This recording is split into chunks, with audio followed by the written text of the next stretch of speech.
The Arizona Cardinals face an opponent so bad. Is the main objective this weekend to win, or is there something maybe to look out for come Sunday in Detroit? Plus, our full preview, predictions, offensive, defensive players of the game. It's coming up on this edition of Locked On Cardinals. It's Brack, Alex Clancy.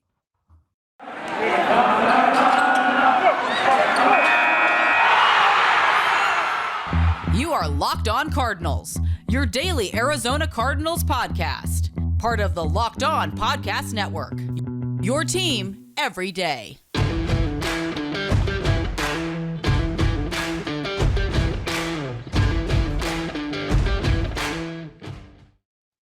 Rise up, Red Sea. You're going to do it this weekend in the Motor City, taking on the lowly Detroit Lions. What's going on? It's Brack, Alex Clancy of Locked On Cardinals, your preview episode of the week. And it's brought to you by On Location, the official hospitality partner of the NFL. It's the only place to score a once-in-a-lifetime Super Bowl ticket and experience package.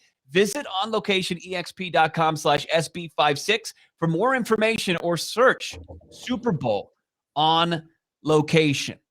So just a fun little episode. I mean, not at this point in the season do you get to kind of have a get-right game. At this point, non-divisional opponent, horrible. They're pretty much posturing for the best draft pick possible. Not only was it a bad roster to start with, it's festered into something even worse. Like, Detroit is awful. Like, it really is. I mean, we're looking at TJ Hawkinson. He was officially put on the shelf for the rest of the season. Looks like DeAndre Swift's not going to be able to go with the shoulder. Frank Ragnow was already out. Third overall pick, who had his first interception of Kyler Murray a year ago. Jeffrey Okudah was placed on the injured reserve a long time ago. Like, you can't find anybody from 1 to 53 that could legitimately cause problems for the Arizona Cardinals come Sunday. Like, I feel like the main objective has to become something secondary than just winning the football game, because that should be a foregone conclusion. Yeah. This hopefully will be a rest game for a lot of the ones. Get Chase Edmonds' legs back in play. Get some backups on defense. Like, the goal is to go up 3 scores and sit everybody. Like, that's it. That's it. And listen, again, and I'll say this, and I said it with Jeff, and I said it sounded kind of, or Matt, during, I said it kind of tongue in cheek, but they're still paid incredible athletes wearing the other jerseys. Okay. So it's not, you're right. This should be landslidey. Okay. But it doesn't mean that shouldn't be respected and taken seriously, as I'm sure everybody will. But you're right, they're a bad team. This is the worst version of a bad team. And the Cardinals need to go in there, take care of business early, get some stops early, go up 17 points and sit everybody and just run the clock out. This doesn't need to be a let's put a 50 burger up Steve Spurrier style to impress the the committee. It's not that. Yeah, this needs to be take care of business. And no style points. Right. It is a bit, if you go in with the business mentality, the what needs to be done and accomplished needs to be one win. And that should happen, right? It shouldn't come down to, like with the Baltimore Ravens earlier this season, where Justin Tucker had to use the crossbar from 60-plus yards to squeak out a 2-point victory down 1. It shouldn't have to come down to the Praterade going back and having a revenge game against his former team. That's not going to happen. I hope that it doesn't become that close. I can't take it at this point happen on Monday Night Football. It's a get-right opportunity, and especially when you've got DeAndre Hopkins, who's going to be on the shelf for the foreseeable future. Hopefully he can get back by the postseason. Who knows? I think that what needs to happen is this is a live game situation where you can practice against an opponent and figure out what your offense is going to look like going forward without Nuke in the lineup. Like, how you can get everybody involved, how you can incorporate Antoine Wesley. If anybody's going to play beyond, hopefully when this game is out of hand, it's Wesley. You get guys who have been kind of slumping as of late, Rondell Moore, and then get guys reincorporated like Chase Edmonds and potentially some guys on that offensive line. But you're exactly right. Get the work done. Have like 3-4 sterling drives where you're efficient and you're quick hitting and you're putting up points, and then get everybody out, because you can't afford any more injuries. Yeah, and one more wrinkle to that from what we saw Monday night against the Rams is get Sean Harlow some reps. Get Max Garcia some reps. Get Justin Pugh back in the fold, because what the Cardinals need more than anything, aside from Kyler Murray being healthy, is that offensive line to be rock solid like it was the first half of the season. And they're going to, you hope not, but you need to be prepared if DJ Humphries has to miss a game, or if Rodney Hudson has to miss a game. You need to be ready. And John Harlow, it's not his fault. Aaron Donald is the best, maybe the best interior defensive lineman pass rusher we've ever seen. We'll see where he ends up at the end of his career. But so it's not necessarily fair to compare that 1-to-1, but get them some reps, and preferably with Colt McCoy under center, not Kyler Murray. I mean, there's a way to massage this to where the Cardinals can work out some kinks, see what it's going to look like without DeAndre Hopkins, as you mentioned, and also work on this as like a crossover practice as opposed to a real NFL game, and kind of figure out where you're at and gauge what this offense is going to look like for the rest of the season, for sure. Yeah, and we're talking, we're putting the cart in front of the horse, but we're right broadcasters. Look, we're not the team that's in there. We're not in meetings. We're not in practice. Hopefully that there's a more focus, and they're not getting, and there is the respect for the opponent across, on the other side of the sidelines. But this is Alabama versus the Citadel. I mean, this is an FBS team against an FCS squad. And I know the cliche exists any given Sunday, but the Arizona Cardinals, especially after what happened on Monday Night Football, this should be an opportunity to make a statement. Say, look, we played bad. We had two bad turnovers. We had a couple turnovers on downs. We can be efficient. Don't go out there and say, okay, this is the Detroit Lions. We're just going to try on 2 of the 3 downs. We're going to try deep bombs to Christian Kirk, and if they don't work, oh well. Run your offense, act like it is the Los Angeles Rams, and try to move the ball. And if the big play, if the opportunity for a big play is there, take it, and hopefully have some quick hitters to get your offense off the field and avoid any kind of other, a catastrophe. It's Bo, Brack, Alex Clancy. We are going to pick our defensive player of the game, your offensive player of the game. Will the Arizona Cardinals cover the number? It has moved since DeAndre Hopkins, the injury news came out the other day.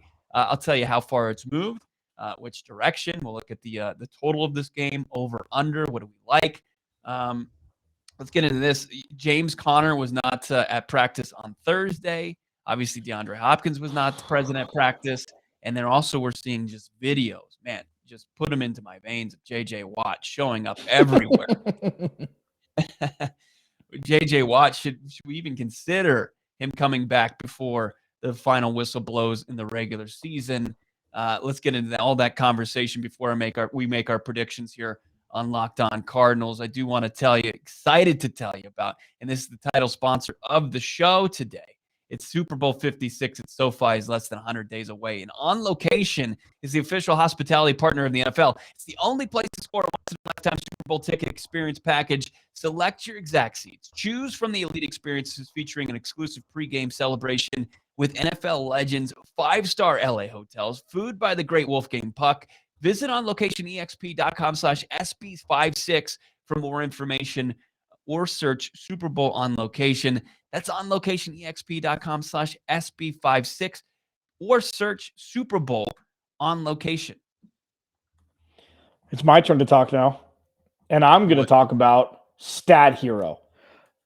No one plays daily fantasy sports to lose. Okay, except for maybe Bo Brock. Winning feels so much better because traditional fantasy sports are a long-term losing proposition because you never know who or what you're up against. Stat Hero flips it on its head. Okay, it's the first of its kind daily fantasy sports platform where it's you versus the house in a head-to-head fantasy matchup, winner take all. The crazy part is Stat Hero shows you their lineup before you play, and you can handpick the team you want to face one-on-one. The never-before-seen innovation of fantasy sports and sports betting hybrid has Stat Hero players clocking odds that are over 4 times better. That's ridiculous. Stat Hero head-to-head is what daily fantasy should be, one-on-one. Sign up right now for free at stathero.com/lockedon and use promo code LOCKEDON for a 100% deposit match. That's stathero.com/lockedon. Use promo code LOCKEDON for a 100% deposit match. stathero.com/lockedon with promo code LOCKEDON. Terms and conditions apply. Thank you so much for making Locked On Cardinals your first listen each and every day, wherever you find podcasts. If you're subscribing to our YouTube channel, big thank you there. We premiere episodes at 10 a.m. every day. Little cross promote right now. our guy Tony Wiggins, Amp Wiggins, over at Locked On Jaguars, doing firework over there about the Urban Meyer firing. I mean, I was wrong on Urban Meyer. I was completely wrong. I thought that he was going to be the top coach coming out of this 2021 crop. Boy, was I way off. It did not translate. He was running the same kind of BS that he was trying to impose on college players, amateur athletes, with professionals, guys who most of them in the locker room, not all of them, but most of them make more money than him. And he was trying that BS, and he was out. Didn't even last a full season's worth of games. Shocked by that. Well, not shocked after the last couple of weeks, but after the hiring, I thought what's the rubber's going to meet the road here. It's a traditional bad franchise that loses all the time versus a guy who's got one of the highest winning percentages, the highest winning percentage in college football history. It's like I thought he was going to do something there, but no, not going to happen. And what a crappy game this weekend. Jacksonville Jaguars and the Houston Texans, a rematch from week 1. But check out, if you want more insight on it, Amp is like Alex and myself. He doesn't sugarcoat anything. So it's going to be it's great work there what Tony Wiggins is doing for Locked On Jaguars. All right, so James Conner, should the Arizona Cardinals even entertain him playing on Sunday with the ankle injury? He hasn't been in practice. He's day-to-day. He had the MRI. A little bit more encouraging than obviously DeAndre Hopkins, but do you just rest him, especially with his injury history? Well, here's something that I don't understand. Why when your best players are hobbled, but they're playing, why do they have to start? Like, why not make him active? Have Eno Benjamin and Chase Edmonds take the majority of the snaps. See if you can get away with Eno Benjamin taking the lion's share of the snaps against an inferior opponent. And if for some reason Detroit, like we see what happened in Jacksonville, happened with Detroit, you bring James Conner in the third quarter. Like, I don't know why you have to start him or not have him active. That I've never understood that, especially in football. Have him on the sideline, have his helmet off, go another route, and then if you need him, you play him, and if you don't, you don't. Like, why is that just this novel concept that nobody's ever thrown in there as a wrinkle to it? I think especially in the NFL, it's so important to play with a lead.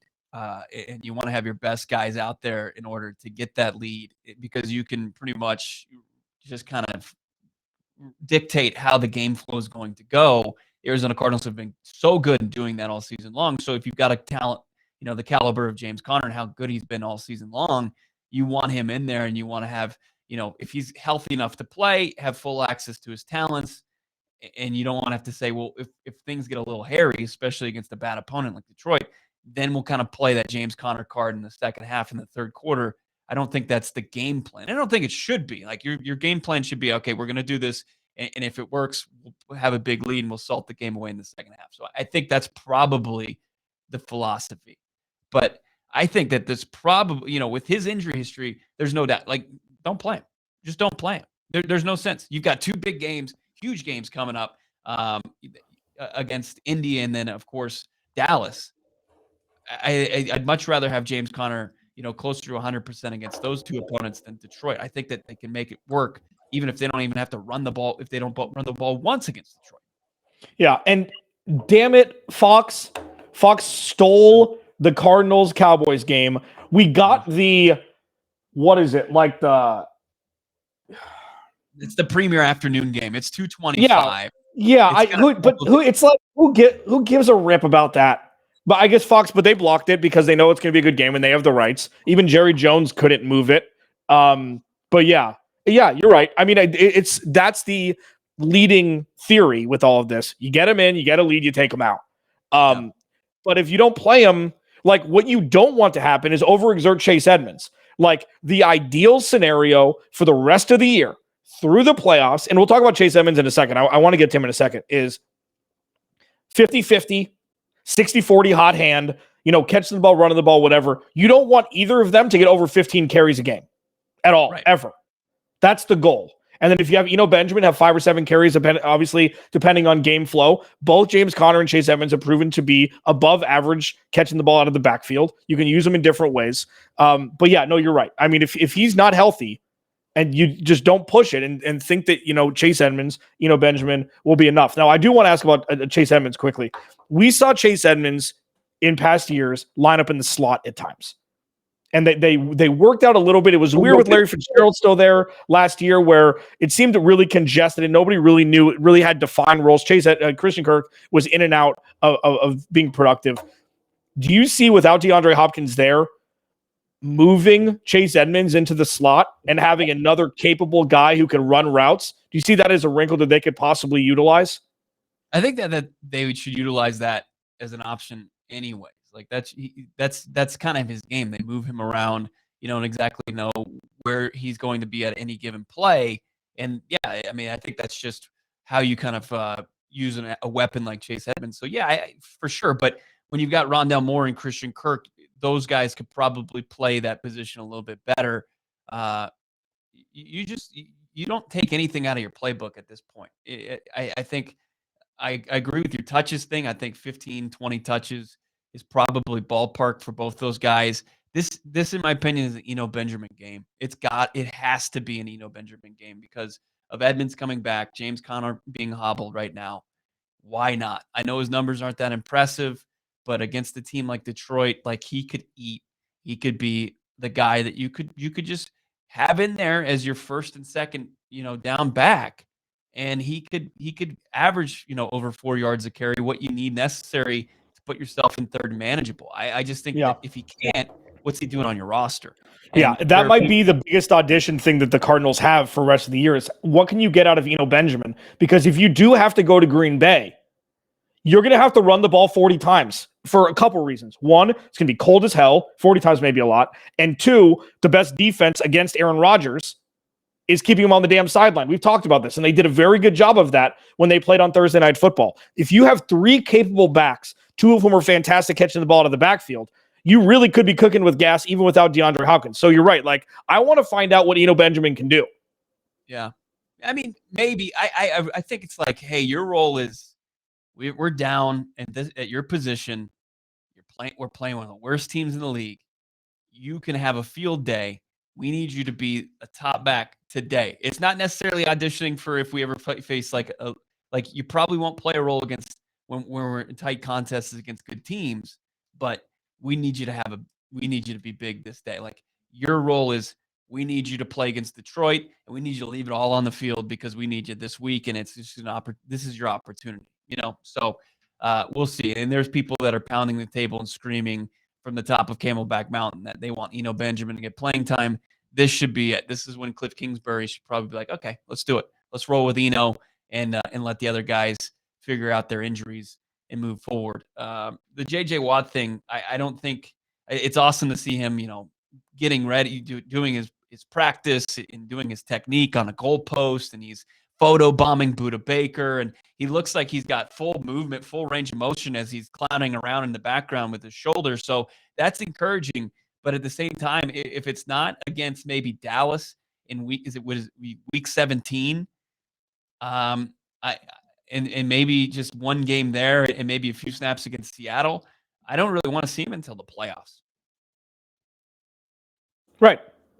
I agree.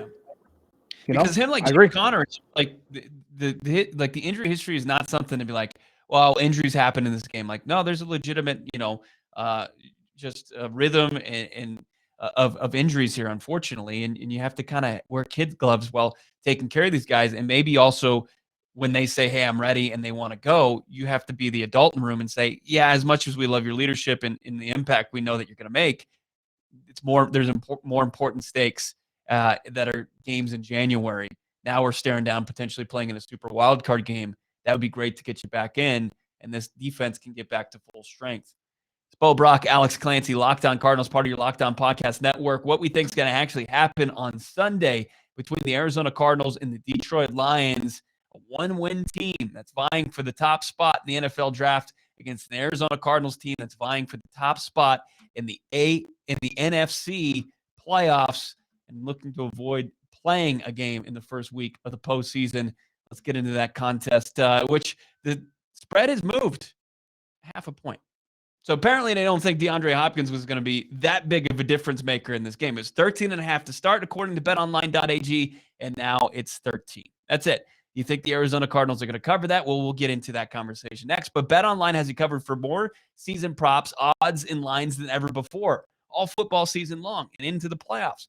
BetOnline remains your number one spot for all sports action this season. Head over to the new updated desktop and mobile website. Sign up today and receive a 50% welcome bonus on your first deposit. Just use the promo code LOCKEDON, one word, to receive your bonus from hoops, football, NHL, boxing, UFC, right to your favorite Vegas casino games. Don't wait to take advantage of these amazing offers available for the 2021 season. Bet online, the fastest, easiest way to bet on all your favorite sports. Bet online, where the game starts. Built Bar. It's getting to be around Christmas time. Hanukkah just passed. This holiday season, grab the protein bar that we've always talked about. It tastes like a candy bar. It's a protein bar. 18 grams of protein, less than 5 to 7 grams of sugar, depending on the puffs have a little bit more, but everything else about 5 grams of protein or 5 grams of sugar. You get the best of both worlds, delicious and healthy. The flavors, massive amount, a massive database of flavors, if I could say that. Raspberry mint brownie, cherry double chocolate, cookies and cream, peanut butter brownie. There's a caramel apple one, lemon cheesecake. What was the one that you had that you popped? Oh, ruby chocolate. What the hell is that? Try it because it's fantastic. I just had one this morning. Because it's a season of peace and love, don't bring up your favorite Built Bar flavored family parties because people get so passionate. No politics, no religion, no Built Bar. I think that's it because you don't want to get, in a huge debate like we do in our Twitter DMs with the other Locked On NFL hosts. Dip your Built Bar into a piping hot cup of cocoa. Like some of those marshmallowy treats around the holidays, Built Bars, the puffs it's not fair that they have 18 grams of protein because all you're going to want to do is eat them. Go to Built.com, use promo code LOCKED15, and you get 15% off your order. Use promo code LOCKED15 for 15% off at BuiltBar.com. We had a listener reach out to us recently and said that they tabbed celebrity voices, celebrity lookalikes to our voices. I'm curious. They didn't tell us, Alex and I specifically, who they thought our voices made them think of in their head with the theater of the mind. But our guy Ross Jackson over at Locked On NFL and Locked On Saints got a Tay Diggs celebrity. I'm just curious. I don't even care. I think yours is Gilbert Gottfried. I think yours is probably Gilbert Gottfried. Yeah, I sound. It's probably Gilbert Gottfried. Thank you. That's actually pretty solid. After he got fired, you should have taken over for him as the Aflac. Great interview. I got to interview him on one of the shows that I used to do. He's hysterical. He's man. Now it's Nick Saban and Deion Sanders that are pushing Aflac with that duck. You see that Deion Sanders got the number 1 recruit in high school to go to Jackson State? That's badass. Like, you know what? I know we're talking about that is bad with all of the craziness that happens in college sports now. That is bad. I think in number 1 or number 2. Good for him and good for Jackson State. That's awesome. It's a new age of college athletics, obviously, and the NIL rules that are established, and teams like that with incomes coming from who knows where. It opens up the possibility to maybe even the playing field. It's going to be chaos. Like after 1 year where it didn't seem like it was a factor, it's just going to fester more and more. So it'd just be interesting to see like any given year who can net some big recruits because they can get the most money in. Hopefully it will add some more parity to college football because damn it, I'm sick of seeing an Alabama or Oklahoma guy win the Heisman Trophy.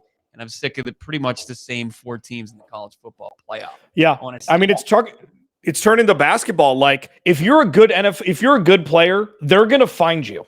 Like the NBA. I mean, look at Dame Lillard and all these guys that came out of nowhere. I mean, the first one for me, Central Arkansas with Scottie Pippen and Memphis State with Penny. Like it doesn't matter if you're a good player, they're gonna find you, especially if you were a blue chipper coming out of high school. So kudos. Yeah. Anyways, that was your college minute here on Locked On Cardinals. Yeah, prime time, landing the top corner, just top overall player in college football. He's going to a HBCU, Jackson State. I saw some. I've been watching The Man in the Arena. If you watch this series with Tom Brady, it's kind of like they're trying last chance. It's pretty good. But Brady said something interesting in episode 5. And if you watch this, you remember that like we think about the New England Patriots and we think of this dominant franchise. And of course, at the end of the day, they've got all these titles to kind of that they have, raised the banners up in their respective stadium. And Brady said something interesting because they struggled throughout seasons and playoffs, and it came down to key plays. And Brady was talking about a couple of years that he didn't win the Super Bowl, came close. Eli Manning, obviously, 2-0 against Tom Brady. But he mentioned, like, not every season do you have supreme talent. And he felt like in one of those, especially the season they go 18-1, they had the supreme talent, and they also had supreme talent against Eli and the Giants and crew. The second time around, Mario Manningham makes the incredible catch on the sidelines. They kick the field goal. They win the Super Bowl. And he said, when you do have supreme talent, it's important to cash in. And it's like when you look at this Arizona Cardinals roster from top to bottom, and you look at the quarterback position, and I know that there's a lot of he's unproven, especially in the playoff stage. But the Arizona Cardinals, as far as just talent, they have more talent than most NFL rosters. And it's so important for them to cash in. And it's so important for them to come off of a loss like Monday Night Football against a good team. Like, you have to remember, like, the Arizona Cardinals aren't going to play a perfect game. Football is hard. Winning football is really hard, especially when the other team has equal or more talent. And I think that the Arizona Cardinals are facing a team in the Detroit Lions on Sunday to where they can impose their will. And they can have an easy game, and they can get some work done against them. So when I look at this, I think that the Arizona Cardinals just roll on Sunday. And it could be the first 40 burger that we've seen in Cliff Kingsbury era, which is crazy. It hasn't happened already. I think the Arizona Cardinals, 41 points to probably 10, 41-10. 41-10. Yikes. Yeah. I mean, I'll say eclipse of a 30 burger, but you know what? Like, it's with how tight the Lions have played a lot of teams. They've had a lot of one-score games going into, winning time, so they just haven't won. And one of the most ridiculous ones is the one they actually won. Like, the fact that they came down and won that game just is, I guess, Vikings. I'll say 30-17. The Cardinals are the kings of giving up late garbage time touchdowns this year. 30-17. So I think it'll actually hit the number, and everybody's going to push regardless of what side you take, as it were. I think that, in Yahoos like yourself, for some reason believe in quarterbacks like Jared Goff. And I believe that he sucks. Like, I think there was a time where he was good. I think he developed really bad habits, and it's tough for him to overcome them without a really good game plan and without a good supporting cast around him. So I think, and the Arizona Cardinals have done a really good job against really bad quarterbacks like Joe Flacco. He started for the Jets against them last season.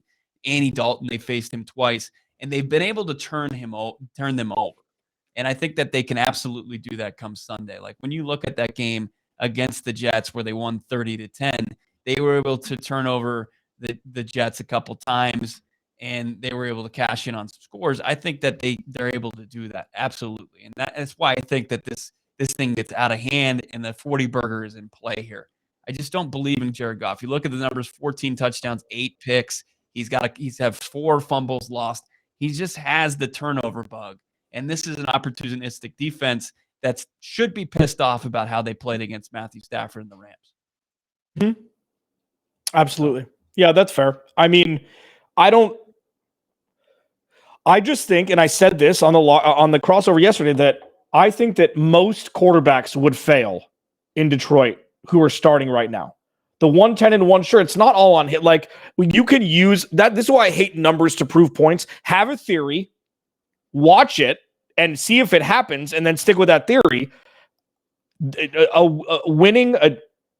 Detroit Lions wins are not solely a quarterback stat and losses. Like, I feel like Jared Goff is set up to fail. He's set up to fail. He's a patsy. He's getting paid a lot of money to be a patsy. You're right. But if you put him in a different system, he's not. I don't think he's a bad quarterback. I think he's an average quarterback in a bad situation. I think he's if you put him in Tennessee instead of Ryan Tannehill, they win as many games or more. Like, quarterbacks are made from the system they're in a lot of times. I just think that he's not going to have a career renaissance resurgence like a Tannehill had going from Miami. He's not going to just figure it out and it's going to click. He's going to be in the right system. I think as far as the most success that he's had in the NFL has already happened. And he's on the downslope of his career, and the Arizona Cardinals just need to take advantage of a guy like that. And if you can turn him over, looking at this as far as my defensive player of the game,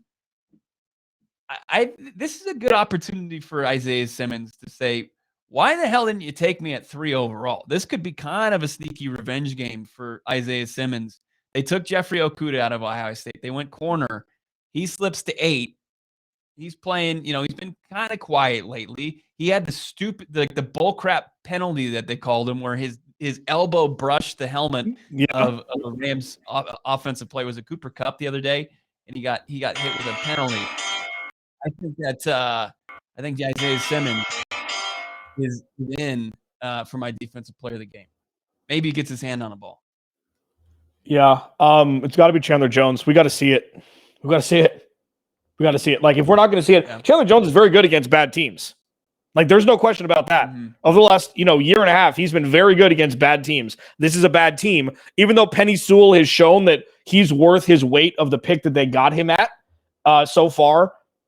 I mean, and Penny Sewell's like 20 years old, isn't he? I think he's one of the youngest players in the NFL. It's got to be a Chandler Jones game. Chandler Jonesy. Chandler Jonesy. I don't disagree with that. I think that you could get a couple sacks against this offense from Detroit. As far as the offensive player of the game, I'd love to see a Zach Ertz game, but I'm going to go with Christian Kirk. I think that he's played really well in the absence of DeAndre Hopkins, and against bad teams, he has big games too. I think this is the Christian Kirk game. He had a decent game on Monday night. He had 86 yards, one of them on a big play at the end of the game. But I'll take Christian Kirk early and often against the Detroit Lions. Yeah, and I'm gonna Bo Brock it here, and I'm gonna change the rules a little bit. This is a Kyler Murray game because he needs it. This is a Kyler Murray game because he needs it. He hasn't played well, and this is also, this is his wheelhouse. It ain't at State Farm Stadium, so this is where he plays the best. This is where the Cardinals played the best. So, and I know we're going long here, but like with Kyler, saying fragile is the wrong word. So I'm not going to say fragile, but like he sees how well they were playing early, and he sees what happened Monday night because he lived it. He's thrown some really bad interceptions this year. Really bad. Like Jared Goff bad interceptions this year. A couple of them led to immediate scores. One was a pick six against Minnesota. Like it's been bad. And then other times he's been otherworldly, like looking like potentially the best quarterback in the NFL. We need to kind of tighten that a little bit.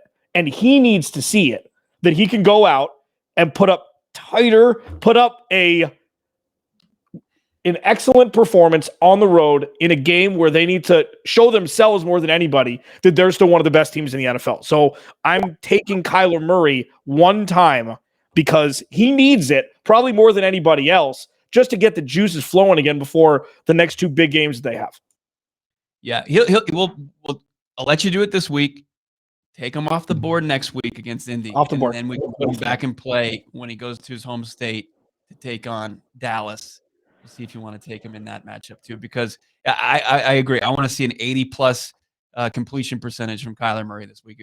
It would be his third of the season because he's going to be taking what the defense gives him. At least he should be, and he should be just ripping it to whoever the most open wide receiver playmaker is, whether it's, AJ Green, Christian Kirk, Antoine Wesley, Rondale Moore, who needs to bounce back, and of course your guys, Zach Ertz, and your running backs, Edmonds, whoever's healthy. That's going to do it for us. Bo Brock, Alex Clancy. Follow on Twitter at Bob Brack, at Clancy's Corner, at Locked On AZ Cards. Subscribe to our YouTube channel, premiering episodes every day at 10 a.m. And, of course, wherever you follow podcasts, listen to podcasts. We love it. Thank you so much for tuning in. Thanks for making us your first listen each and every day. Now make Locked On Bets your second listen so you know where the smart money is going this weekend with our guy Lee Sterling and your boy Q. You can find it wherever you find podcasts. Have a great weekend. We'll talk to you halftime at Detroit with the Arizona Cardinals.